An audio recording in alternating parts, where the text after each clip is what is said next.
Bugungi kunda dori vositalari va tibbiy buyumlar inson salomatligini muhofaza qilish hamda kasalliklarning oldini olishda muhim ahamiyat kasb etadi. Shu bois ularning sifati, xavfsizligi va amaldagi talablar asosida muomalaga chiqarilishini ta'minlash doimiy nazoratni talab etadi.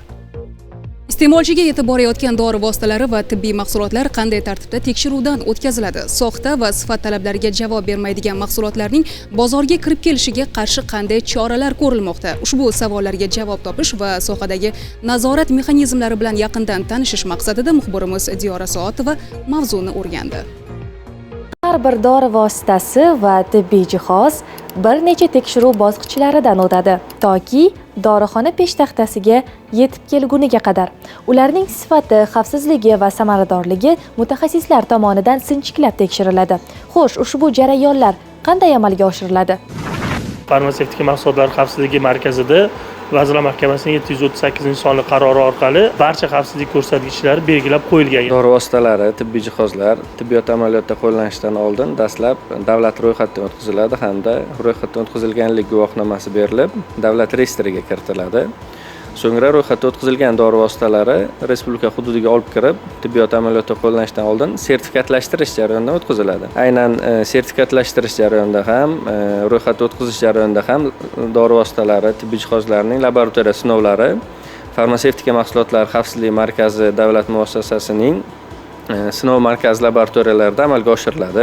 Dori vositalari va tibbiy buyumlarning sifati aholi salomatligini ta'minlashdagi eng muhim omillardan biri hisoblanadi. Shu bois ularni ishlab chiqarish, import qilish, saqlash, tashish va realizatsiya qilish jarayonlari amaldagi talablar asosida nazorat qilinadi. Mutaxassislar tomonidan dori vositalarining yaroqlilik muddati, saqlash harorati, qadoqlanish sifati hamda hujjatlari muntazam tekshirib boriladi. Shuningdek, tibbiy jihozlarning texnik sozligi, foydalanish xavfsizligi va belgilangan standartlarga muvofiqligi ham alohida e'tiborda bo'ladi. Bu esa bemorlarga sifatli va ishonchli tibbiy xizmat ko'rsatishda muhim ahamiyat kasb etadi. Xavfsizlikni ta'minlashda mahsulotning kelib chiqishi, haqiqiyligi va muomala zanjirini kuzatish ham muhim omillardan biri sanaladi. Aynan shu maqsadda bugungi kunda dori vositalari va tibbiy buyumlarda raqamli markirovkalash tizimi joriy etilgan.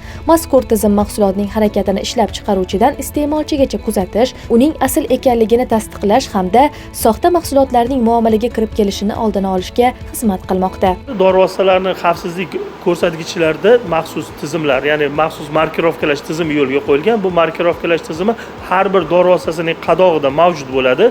Bu QR kod tizim bo'ladi. Har bir iste'molchi o'sha dori vositasini sotib olayotgan paytda dorixonadan sotib olgan dori vositasini o'sha maxsus QR kodni asl belgisi degan mobil ilova orqali skanerlab, haqiqatan ham bu dori vositasi O'zbekiston Respublikasida hududida ro'yxatdan o'tganmi hamda uning muvofiqlik sertifikati mavjud yoki mavjud emasligi bo'yicha to'liq ma'lumotni olishadi.